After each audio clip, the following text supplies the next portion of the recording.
Hello student, how are you? Welcome back to online classes by Sunrise school. बेटा, आपका 7th class का structure of the अर्थ का lesson जो चल रहा था, इसमें आपने अलग अलग जो लेयर्स हैं अर्थ की, उनके बारे में जाना। इसके अलावा अर्थ की जो लेयर है रॉक से बनी है। अलग अलग टाइप के जो रॉक होते हैं, इग्नेस, सेडिमेंट्री और मेटामॉर्फिक। इन रॉक्स के बारे में जाना। 2 रॉक्स के बारे में हम पढ़ चुके थे, सेडिमेंट्री और इग्नेस रॉक्स के बारे में। आज हम जानेंगे मेटामॉर्फिक का। हमने सिर्फ ये पढ़ा था कि बनते कैसे हैं।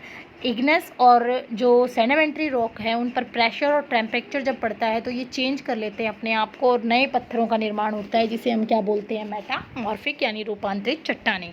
आज हम इनके कैरेक्टरिस्टिक पढ़ेंगे। देखिए, मेन कैरेक्टरिस्टिक क्या है मेटामॉर्फिक रॉक्स के? These rocks are very hard and close banded structure. ये पत्थर बहुत ही कठोर होते हैं, यानी मजबूत होते हैं।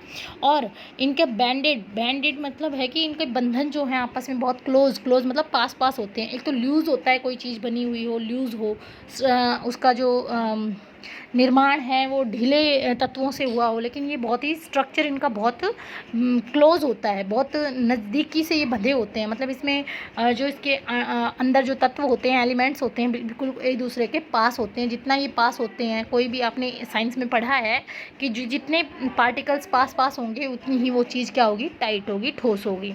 These are very hard and have a high specific gravity. ये बहुत कठोर होते हैं और इनमें ग्रेविटी होती है, गुरुत्वाकर्षण बहुत ज़्यादा होता है, विशेष प्रकार का। These rock do not have empty space in them. इन पत्थरों में किसी प्रकार का एम्प्टी मतलब खाली स्पेस, खाली जगह नहीं होती इनमें किसी प्रकार की। पूरी तरह से भरवा होते हैं ये पत्थर। आफ्टर चेंज, बदलने के बाद, these rock remain in the original position. ये अपनी वास्तविक स्थिति में आ जाते हैं। जब इनमें परिवर्तन होता है तो ये अपनी वास्तविक स्थिति में आ जाते हैं। Use of rock and mineral. हम पत्थरों का और खनिजों का क्या यूज़ करते हैं हमारी डेली लाइफ में? देखिए, हम डेली लाइफ में पत्थरों का भी इस्तेमाल करते हैं। आप मार्बल की फर्श डालते हो, इसके अलावा आप जो नग वगैरह देखते हो, अंगूठी वगैरह में भी डालते हैं, गहने बनाते हैं, वो सब पत्थर ही तो होते हैं। इसके अलावा मिनरल्स में आप नमक यूज़ करते हो खाने में, और भी बहुत सी चीज़ें हैं जिनका हम यूज़ करते हैं। देखिए, rocks are majorly used in the construction of road, house and building. पत्थरों का मुख्य रूप से इस्तेमाल किया जाता है, कंस्ट्रक्शन होता है बनाने में, सड़कें, घर और बिल्डिंगों को। Soil is form from rock. मिट्टी जो है पत्थर के ही टूटने फूटने से बनती है। The chemicals which are obtained from the sedimentary rock are use to make fertiliser. जो केमिकल, जो रसायन ऑब्टेन्ड मतलब हमें प्राप्त होते हैं सेडिमेंट्री जो अवसादी चट्टानें हैं उनसे हम फर्टिलाइजर यानी खाद वगैरह बनाते हैं। Coal and petroleum provide the source of power. कोयला और पेट्रोलियम जो है उससे हमें ऊर्जा का स्रोत है। ये हमारे ऊर्जा के क्षेत्र में काम आते हैं। जैसे कोयले वगैरह से भाई आपकी इलेक्ट्रिसिटी बनाई जाती है, रेलवे चलाई जाती हैं, बहुत सी फैक्ट्रियाँ चलती हैं। इसके अलावा पेट्रोलियम का भी यूज़ हम हर जगह करते हैं। इनफैक्ट इन एंशियंट टाइम, वास्तव में पुराने समय में, rock were use to make weapons and tool. ये आप अच्छी तरह से पढ़ चुके हो। पिछले बार हिस्ट्री में भी आपने पढ़ा था कि अर्ली मैन जो है ज़्यादातर इस्तेमाल स्टोन एज जो आपने पढ़ी थी, जिसमें पाषाण युग था, पत्थरों का युग था। हर चीज़ पत्थर की ही बनाई जाती थी, औजार, हथियार, ठीक है। तो इनको बनाने में भी इस्तेमाल किया जाता है। रॉक साइकिल बताई गई है। जैसे वाटर साइकिल होती है, ऐसे ही आपकी रॉक साइकिल है। Rock cycle is process in which one type of rock change into another type in a cyclic manner. Rock cycle वो प्रक्रिया होती है जिसमें एक प्रकार का पत्थर दूसरे प्रकार के पत्थर में चेंज हो जाता है एक निश्चित क्रम में। देखिए, इसमें बताया गया है, ये डायग्राम देखना आप। सबसे पहले मैग्मा है। मैग्मा बाहर निकल के क्या बनेगा? Igneous rock. इग्नेस रॉक जब टूटेंगे उनसे कौन से रॉक बनेंगे? Sedimentary rock. देखिए, इसमें सबसे पहले देखिए बेटा, ये मैग्मा था। मैग्मा से आपके इग्नेस रॉक बने। इग्नेस रॉक में टूट फूट होगी, बाहर आएगा टेम्परेचर से, पानी से, हवा से टूटने फूटने से उसमें जीव जंतु बने, उसका जो टुकड़े हुए उसको मिक्स होकर के आपके कौन से रॉक बन गए?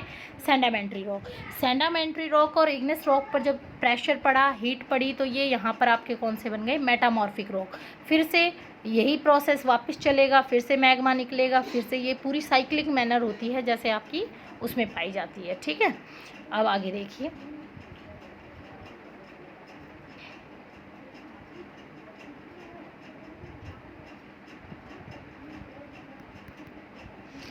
देखो आगे,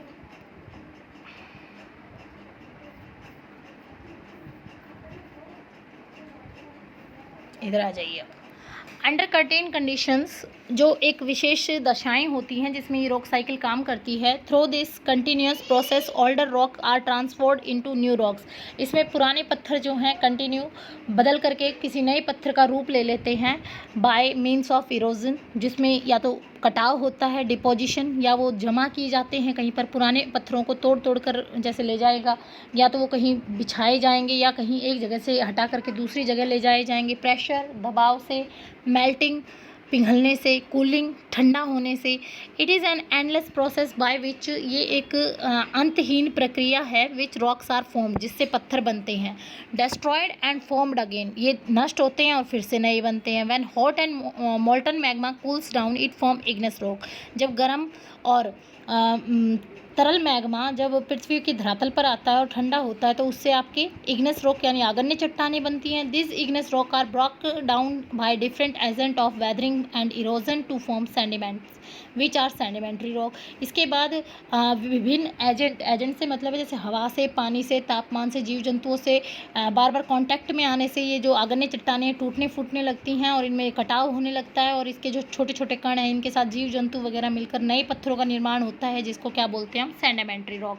यानी अवसादी चट्टानें under extreme temperature and pressure, बहुत ज़्यादा तापमान और प्रेशर दबाव होने पर igneous and sedimentary rocks are change, जो आगन्य और अवसादी चट्टानें हैं वो अपना रूप बदल लेती हैं और क्या बन जाती हैं, मेटामॉर्फिक रॉक बन जाते हैं, रूपांतरित चट्टानें बन जाती हैं। The sedimentary and metamorphic rocks are buried again and melt to form magma. Sedimentary अवसादी और मेटामॉर्फिक रूपांतरित जो चट्टानें हैं फिर से पृथ्वी के नीचे दब जाएंगी या पिघल करके फिर से मैग्मा बन जाएंगी, और ये फिर मैग्मा के रूप में वापस जब पृथ्वी पर बाहर निकलेगा इग्नेस रॉक ऑन कूलिंग, ये दोबारा जब बाहर निकल कर ठंडा होगा फिर से इग्नेस रॉक बनेगा। इस तरह से the whole process is called rock cycle. तो इस तरह से पत्थरों का जो चक्र है वो कंटिन्यू चलता रहता है। The scientific study of rock is called petrology. पत्थरों का जो अध्ययन करने वाले साइंटिस्ट होते हैं, विज्ञान साइंटिफिक स्टडी जो होती है, मतलब जो पत्थरों के अध्ययन के लिए जो विषय बना है उसको क्या बोलते हैं, पेट्रोलॉजी बोलते हैं। देखिए क्विक करेक्ट में बताइए, क्विक रिवीजन में टिक द करेक्ट में। Sedimentary rock are softer than, sedimentary rock किससे सॉफ्ट होते हैं, इग्नेस रॉक पर केवल टिक करेंगे क्योंकि ये तो इसके टाइप हो जाएंगे। इंट्रसिव रॉक तो इसका टाइप है और मेटामॉर्फिक रॉक दूसरा हो गया। तो इसमें किससे सॉफ्ट होते हैं सेडिमेंट्री, इग्नेस रॉक से। तो फर्स्ट ऑप्शन पे टिक कर लेना। Fossil fuel like petroleum are obtain from, ये सेडिमेंट्री रॉक से प्राप्त होते हैं। फॉसिल्स फ्यूल जो ईंधन है, जैविक जीवाश्म ईंधन है या जीवाश्म जो चीज़ें हैं वो हमें कहाँ से मिलेंगी, सेडिमेंट्री रॉक से। अब देखिए वंडरफुल टू नो, जो जानने लायक चीज़ है, the deepest mine in the world is in south Africa. सबसे गहरी जो खान है वो साउथ अफ्रीका में है। It is about 4 kilometre deep, ये 4 किलोमीटर गहरी है। To reach the centre of the earth we need to dig a hole 6000 kilometre. अगर हमें पृथ्वी के केंद्र तक पहुंचना है तो इसको लगभग 6000 किलोमीटर और खोदना पड़ेगा। It is impossible to reach the centre of the earth, हमारे लिए असंभव है पृथ्वी के केंद्र तक पहुंचना, because the temperature at the centre is estimate to be 5000 degree Celsius, क्योंकि पृथ्वी के आंतरिक भाग का तापमान कितना है, 5000 डिग्री सेल्सियस है। Therefore most of the information about the earth interiorly is indirectly collected. पृथ्वी के आंतरिक भाग के बारे में जो भी जानकारी है कि भाई ये लिक्विड स्टेट में है, बहुत ज़्यादा तापमान है, ये सारी हमें इनडायरेक्ट वे से मिलती है। इनडायरेक्ट वे का मतलब है जैसे ज्वालामुखी फूटते हैं उनसे, भूकंप आते हैं उनसे, इनसे इनडायरेक्टली हम इसको कलेक्ट कर रहे हैं, either from the density of material और form of behaviour of earth के ट्रेमर्स। और हम इनके बारे में जानते हैं कि खनिज कहाँ, कौन से खनिज हैं, भारी खनिज कहाँ है, हल्के खनिज कहाँ है, भूकंप आते हैं, क्या प्रभाव पड़ता है, उससे ही हम पृथ्वी की आंतरिक जो स्थिति है उसके बारे में अनुमान लगाते हैं। It is though the wave that know the earth is like solid body up to 2900 kilometre inside the earth. और यही कारण है कि जो भूकंप की जो तरंगें आती हैं, भूकंप में जो कंपन होती हैं, हमने पढ़ा हुआ है भूकंप के समय 3 तरंगें होती हैं, पी, लॉन्ग और सेकेंडरी। पी प्राइमरी, एल से लॉन्ग वाली जो होती हैं और एस से सेकेंडरी दूसरी तरंगें जो होती हैं। इनसे ये पता चलता है कि हमारी पृथ्वी से 2900 किलोमीटर तक ही ठोस है, उसके बाद लिक्विड स्टेट में है। तो बेटा आज ये आपका लेसन पूरा कंप्लीट हो चुका है, तो आपको अच्छे से ये लेसन जो है कंप्लीट रीड करना है। कल हम इसकी एक्सरसाइज फिलअप करेंगे, ये आपका वर्क रहेगा। Thank you.